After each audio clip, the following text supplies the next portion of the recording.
influencing popular culture, politics, and everything in between.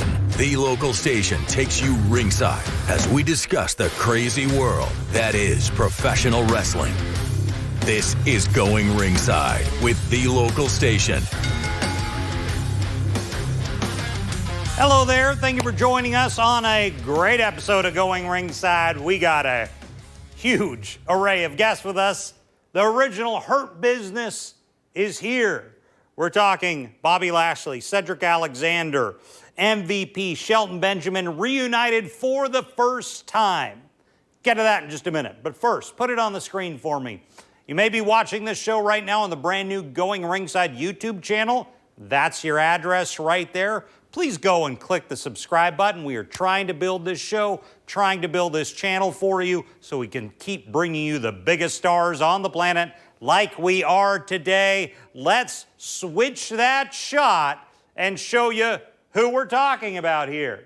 Screen's only so okay. It's kind of hard to see, but you'll see better in a moment. But this is the original Hurt Business. That's Shelton Benjamin, Bobby Lashley, MVP, and Cedric Alexander back with them for the first time in a long time because they've been the Hurt Syndicate in WCW, but now Cedric is back with them. So I sat down with all of them at River City Wrestling Con in St. Augustine with our good partners there. Thank you to Farrah and Farrah for making this happen. But the Hurt Business is here. Down there at the end, that's a friend of the show, Simon Says. He helps me in this interview. So let's get to it. I know that's why you're here. Reunited for the first time. Here is the original Hurt Business. Well, we want to welcome you all today for, look at this. I'm Scott Johnson with Going Ringside. Simon Says down on the end to bring these four to you. Welcome.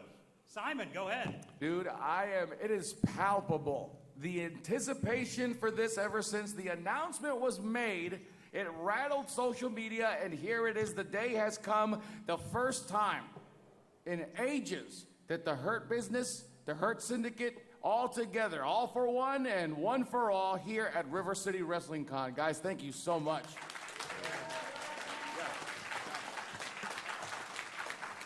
Gentlemen, what is going on in your world so much that we see publicly, but the first time you're reunited, what does this mean?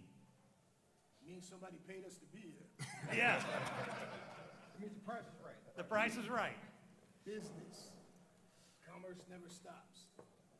Talk to me, Cedric Alexander, it is your reunification with the other three. Talk to me about what this means. Well, of course, this just means, the band's back together for at least one time, one night only. Maybe more in the future. We'll see. We'll see. We'll see. Sean got,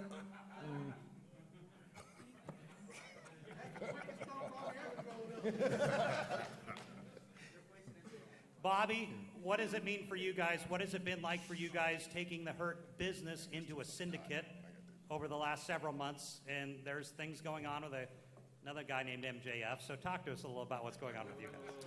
Well, it is fantastic being together with the guys that I'm sitting here with right now. And we're doing some good things over at AEW. It's fun. And right now, we know the level of talent that they have over there. They have a lot of great tag teams.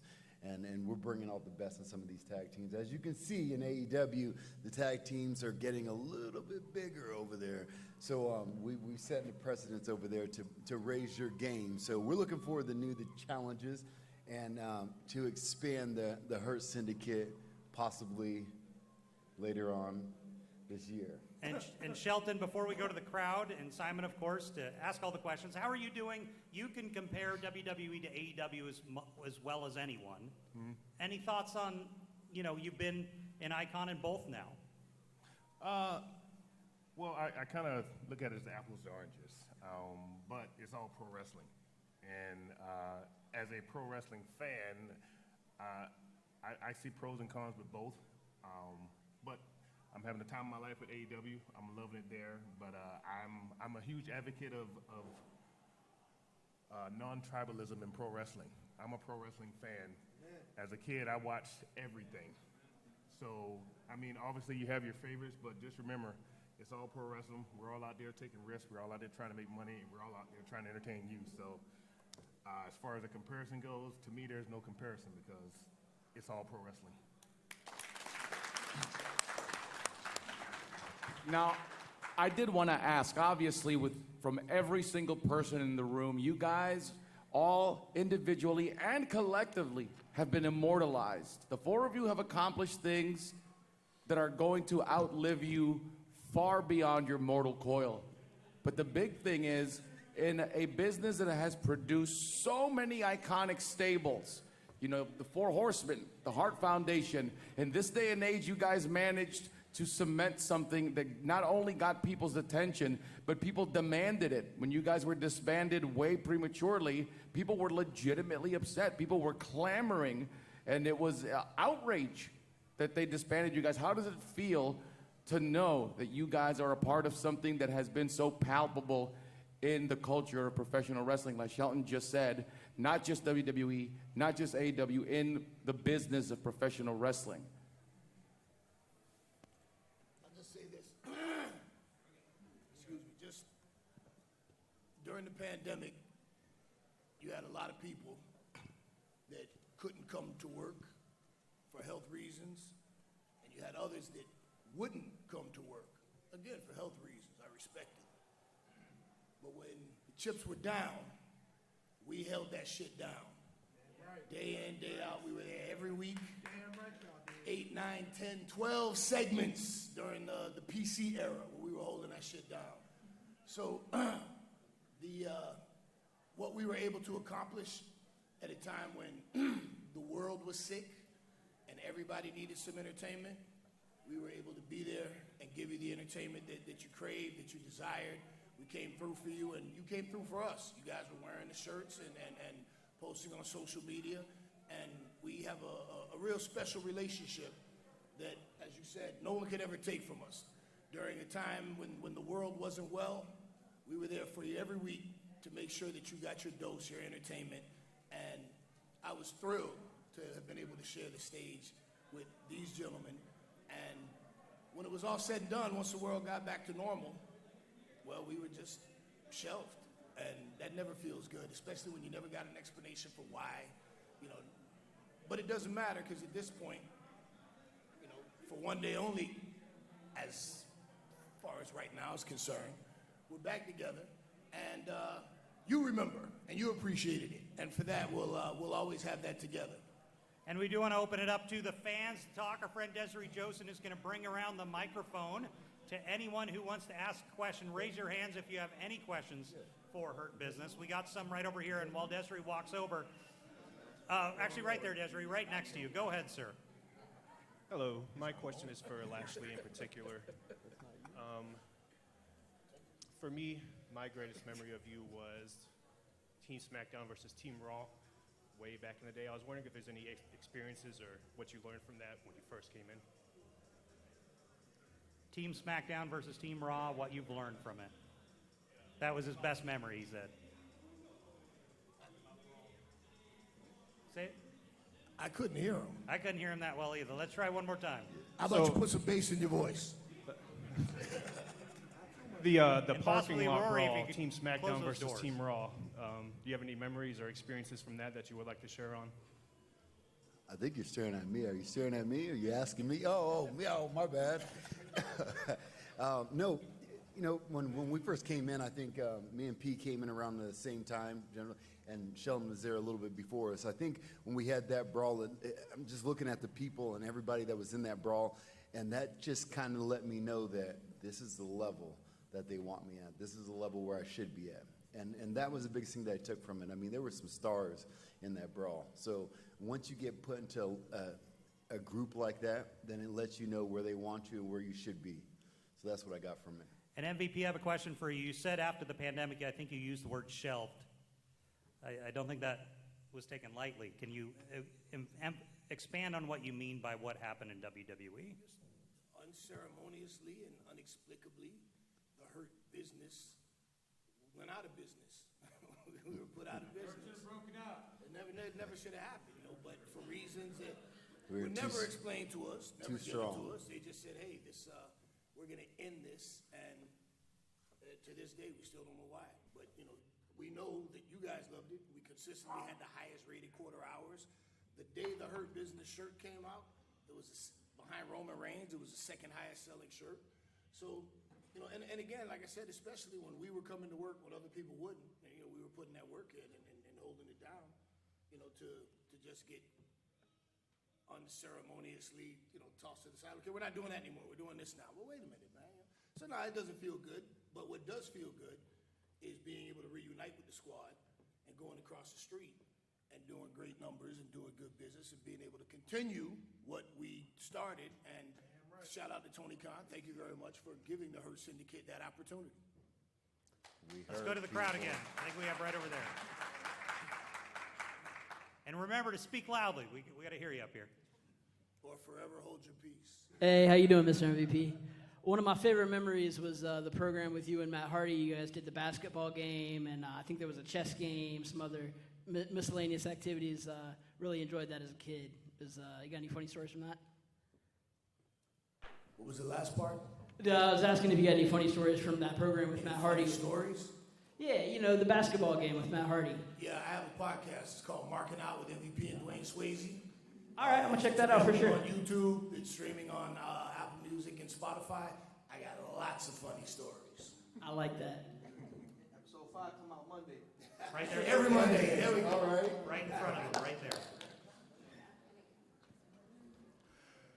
Shelton, when your amateur career was done, did you ever consider anything besides pro wrestling, like maybe continuing into the Olympics or possibly going into MMA?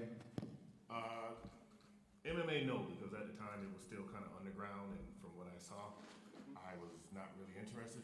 Even though my sophomore year in college, Ken Shamrock's team reached out to me to come train with him to help him prepare for what turned out to be one of his legendary fights with Horace Gracie. However, I turned that down because I watched the first UFC and I was like, nah, this ain't for me. But before I signed with WWE, I was actually training for the Olympics. I was actually going to the Olympic Training Center and working with other people there. And it basically boiled down to I didn't want to wait every 4 years to be noticed, and I wanted to make money now. So when WWE called, I jumped at it, no hesitation, because like I said, I've been a fan since I was 8 years old, and I watch everything, and I wanted to be a pro wrestler no matter what. So yes, so to answer your question, I was training for the Olympics. It always comes back to business. Right there in the front. What's going on, everyone? How y'all doing? Very good. MVP, what's going on, my Dave County older brother? My question, actually for you. So what are some similarities from the Beatdown Clan that the Hurt Syndicate are displaying? Pretty much the same thing. The Beatdown Clan beat people down. It was always business. It wasn't personal. I don't know. Sometimes with Kenny it was personal. It was always personal. But I guess at the core, it's, I get to make money with my friends. And, Bobby and I have had a relationship now that stretches across 3 companies. And, if it ain't broke, don't fix it, So the similarities are that, in the Beatdown Clan, the Hurt Business, the Hurt Syndicate, you have a bunch of legitimate guys who enjoy working together, who do what they do at the elite levels, and we have fun doing it, And one of the things I love, as a matter of fact, here's a little funny story. When we were doing Raw Underground, and this motherfucker was trying to take down that motherfucker. And Shelton was I did. I'm not gonna touch that one. But I know Shelton was there at first, was like, What about screw shit up? Shelton If said you want to throw afterwards, down, we're not opposed. Cedric had his legs and he was like, does he know what he's doing? Oh shit, he knows what he's doing. Wait a second, wait. And then we found out after the fact that he had some junior college amateur wrestling. So one of the things that I love about the various renditions of our organization, I think it was Johnny Valentine, he said one of my favorite quotes. He said, I can't convince you that professional wrestling is real, but I can damn sure make you believe that I'm real. And every guy sitting up here, we're as real as they come. One more question. Hold on, before we continue that story, I just want to make it clear that yes, Cedric did make me fall to my butt. Then when I realized he knew what he was doing, I had to get up and maul him. Takedown. I still got a takedown on Shelton. Did he score the takedown? No. Still scored. Did he? No. He touched the ground. His butt touched the ground. There was no control. 3 points of control, touched the ground. By the way, real quick, I just got to comment on this because MVP just said it. And there's some of Francisco Chiazzo's students here, and that's a quote that they all got ingrained into their heads. I can't convince you that pro wrestling is real, but I can convince you that I'm real, it gave me chills when you said that. Yeah. Yeah, that was my guy. Represent. One quick question. Uptown Frankie Capone, rest in power. Go ahead. Could a Prime Masahiro Chono be a member of the Hurt Syndicate? He'd be the oil boom. Yeah. One question, you mentioned kind of the new boss, and we've dealt with a lot of old bosses in wrestling. You mentioned Tony Khan. How has Tony been doing? We deal with him a lot here in Jacksonville. He's 5 years in. How has it been going with Tony? Tony's fantastic. I mean, I think Tony's been great. Again, I like to point this out, no matter what your opinion is, Tony has created a lane for people to be on TV, have gainful employment, and make a name for themselves. So I think, first and foremost, I commend him for that because he's given my career new life. He's given guys who probably wouldn't even get a sniff at the other place a chance to actually be stars. So I think that alone makes Tony a real special guy. Tony's been nothing but great to me, and I think the other guys can say the same since we arrived. And for that point, most of the roster also. Sorry about that. Always business. Sir, you right there in the blue shirt. Let's get the mic over. Oh, no, I'm sorry. Sorry, the young man, right there, the young person. Hello, gentlemen.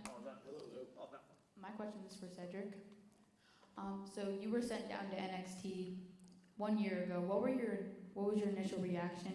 And did you think you were going to win any gold in NXT when you were there? My initial reaction moving to NXT was a bit of relief because it was somewhere new. I hadn't really spent much time in NXT when I first signed, so I looked at it as an opportunity to try and spread my wings more and see if I can get more out of my opportunities there. And unfortunately, it didn't work out. But but going in, I had high hopes. I was up there to try. Did you like teaming with Javon Evans? Oh, I loved him with Javon. Javon's great. I actually trained with him a little bit right before he signed. So, I was experienced with him a little bit, and he trains in the same areas where I trained down here in North Carolina. What's up, not here in North Carolina, but up in North Carolina in Charlotte. And yeah, he's a great kid. Love him. Did you feed him some of those Cedric forearms, those brain rattling Cedric forearms? No. He didn't get that far yet. He was still in the flippy dippy part of his training. Okay, next up. Hello, gentlemen. Real quick, I want to make sure you guys understand the impact you've had on so many individuals in this business. I've been in this business 13 years, and I've learned something from each one of you. Never lose faith, never stop smiling, never be afraid to recognize the bad days, but step forward and always move forward. Never be afraid to speak your mind. And never lose faith, because having a family in this business is hard. And you and I go back a little bit, back to the FIP Shine days at the Orpheum in Ybor. Yeah. So, first of all, thank you for having the impact on me. But that being said, who did you guys look up to that impacted you the most? Biggest impacts. All right, I'll go ahead and be the sentimental one here now. So when I first got in the business 15, 16 years ago, I met Shelton quite early. And he was already a big inspiration in my career before I started bumping. And I got to befriend him throughout the years of being ROH, being on the Indies and into WWE. And Shelton Benjamin, yeah. I know it's corny. I know we're up here trying not to be too corny, but yeah, it's Shelton all day. Well, he's old enough to. I tried not to say that. I tried not to say those words. I am immortal.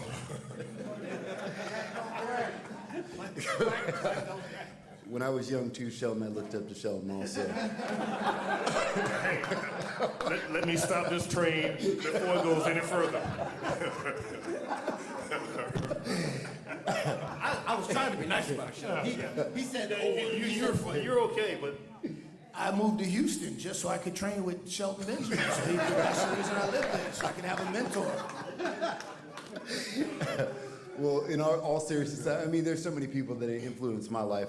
I was in sports. I've been wrestling forever. So my high school wrestling coach, my college wrestling coach, and then Kurt Angle got me into professional wrestling. Found me at the Olympic How did Training Angle Center. get you in? How did that happen? I was at the Olympic Training Center, training to make it on the Olympic team, and Kurt came in there doing a vignette for WWE, and he saw me and he was like, "Man, you got a good look," and then we started talking.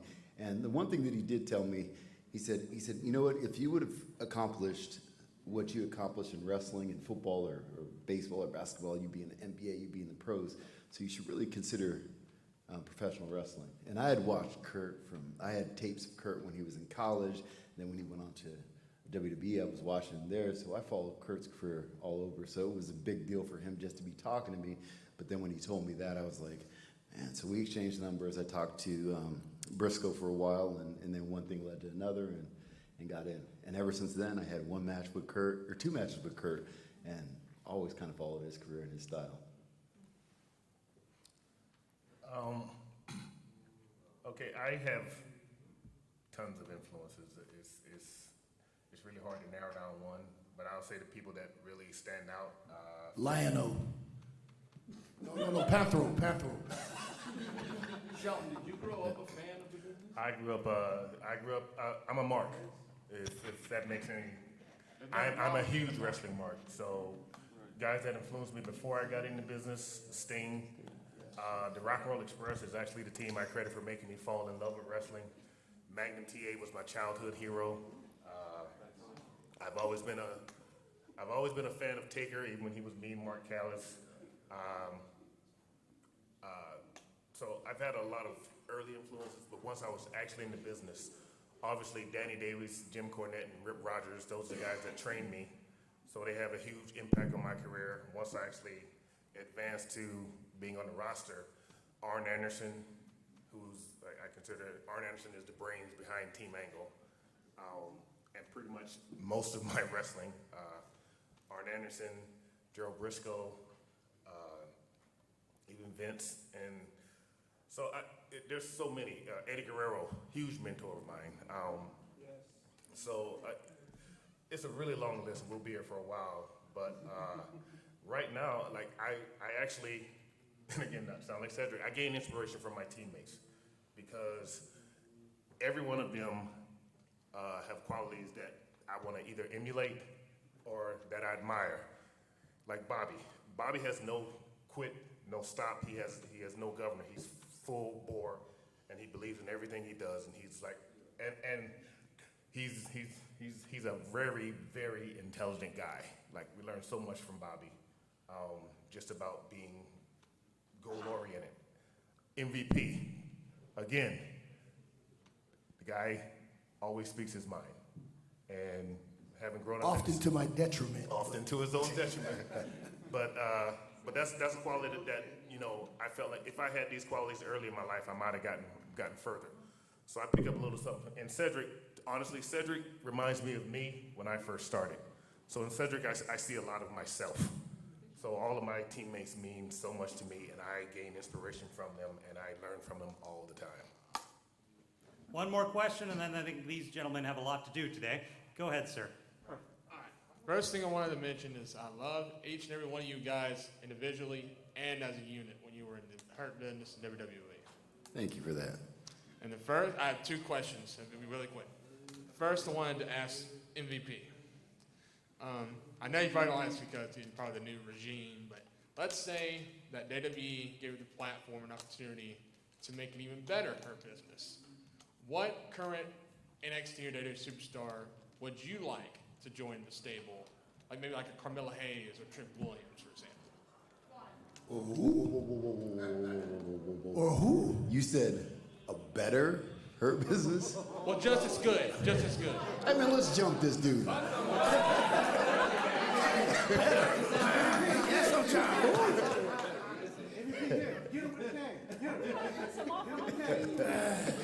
No, we understand what you're saying. You're saying if there was a new, if we retired. There can't be a new. There's one of a kind. After this shit is broken, it's over.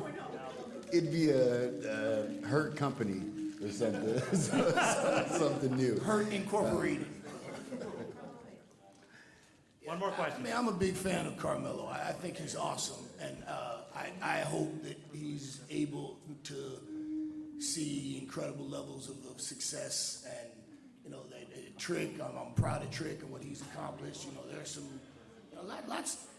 That place is a fucking machine. It's just gonna keep, rolling through talent, new talent, fresh talent. So there's always gonna be amazingly talented people down there. But as far as this goes, the mold's broken when this is over. That's it. Yeah. Well, we got to actually run. The clock is ticking, so I thank you all to come. Thank you, gentlemen. Let's get a final round of applause. So big thanks to the Hurt Business, Cedric Alexander, MVP, Shelton Benjamin, Bobby Lashley for sitting down, taking the time out. Thanks to River City Wrestling Con and Simon Says and the Fair and Fair Law Firm for helping make that interview happen. But such a big interview. So excited to sit down with them and talk. We've got a lot more big interviews coming your way in weeks to come. So thanks for joining us on this episode of Going Ringside. I'm Scott Johnson. We'll see you back here next time. This has been Going Ringside with The Local Station, brought to you every Wednesday on your favorite podcast player, on News 4 Jax Plus, as well as the News 4 Jax YouTube channel.